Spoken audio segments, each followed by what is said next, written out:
చదువుకున్నటువంటి పాఠశాలలో, మీరు పెరిగినటువంటి ప్రాంతంలో, మీకు చదువు చెప్పినటువంటి గురువులో, మీరు చదువుకున్నటువంటి పాఠశాలలో, సొంత గ్రామంలో ఏదైనా కొంత సేవా కార్యక్రమం నిర్వహించాలని చెప్పి మనం రూపొందించడం జరిగింది. చాలా అద్భుతంగా నిర్వహిస్తూ ఉన్నారు. మనం ఈ రెండు రాష్ట్రాల్లో ఉన్నటువంటి ఆర్య వైశ్య కమ్యూనిటీలో విశిష్ట సేవలు అందించినటువంటి కొంతమంది 16 మంది మన కమ్యూనిటీ వారికి ఈ సంవత్సరం పాండిచేరిలో అక్కడ ముఖ్యమంత్రి రంగస్వామి గారి చేతుల మీదుగా ఈ సంవత్సరం లైఫ్ టైం అచీవ్మెంట్ అవార్డు కూడా మనం నిర్వహించాం.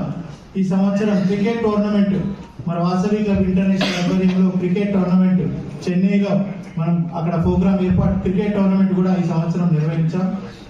మరి ఈ విధంగా అనేక ప్రాజెక్టులు మన యొక్క వాసవి క్లబ్ ఇంటర్నేషనల్ ఆధ్వర్యంలో పర్మనెంట్ ప్రాజెక్టులు ఇక్కడ వాసవి క్లబ్ సికింద్రాబాద్ లో ఒక బిల్డింగ్ ఉందండి, తిరుపతిలో ఒక 2 బిల్డింగ్స్ ఉన్నాయి, విజయవాడ ఒక బిల్డింగ్, కోయంబత్తూరులో ఒక బిల్డింగ్, అరుణాచలము